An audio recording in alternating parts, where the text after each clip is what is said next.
ایک بادشاہ کسی دریا کے پاس سے گزر رہا تھا۔ اس نے ایک مچھیرے کو دیکھا۔ اس نے اس سے سوال کیا کہ تم دن بھر میں کتنی مچھلیاں پکڑ لیتے ہو؟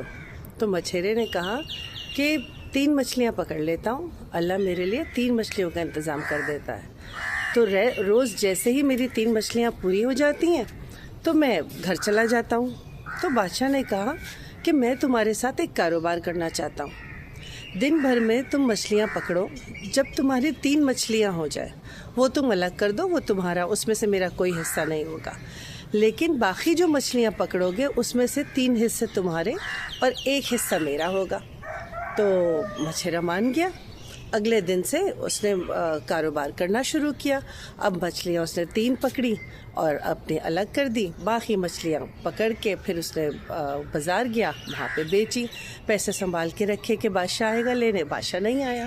خیر اسی طرح کرتے کرتے 1 مہینہ ہو گیا اور وہ مچھیرا بڑا پریشان ہوا کہ بادشاہ تو آیا ہی نہیں۔ مچھیرے کو نہیں معلوم تھا کہ وہ بادشاہ ہے۔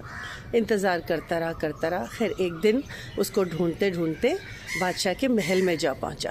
تو بادشاہ سے کہا کہ میں تو آپ کا کب سے انتظار کر رہا تھا اور آپ تو آئے نہیں۔ تو بادشاہ نے کہا کہ میرا کاروبار کرنے کا مقصد تمہارے ساتھ یہ تھا کہ تمہاری قسمت میں اللہ تعالیٰ نے صرف 3 مچھلیاں لکھی تھی اور مجھے اللہ تعالیٰ نے بے پناہ دولت سے نوازا ہے۔ تو میں یہ چاہتا تھا کہ میری قسمت تمہاری قسمت کے ساتھ مل کر تمہارے لیے کچھ بہتری ہو جائے۔ کتنی اچھی سوچ ہے نا؟ کیوں نہ ہم بھی ایسا ہی کریں، آپس میں ایک دوسرے کی قسمتوں کو ایک کر دیں تاکہ سب کی پریشانیاں دور ہوں اور سارے مل جل کر خوشی سے رہیں۔ کیسا آئیڈیا ہے؟ Have a good day.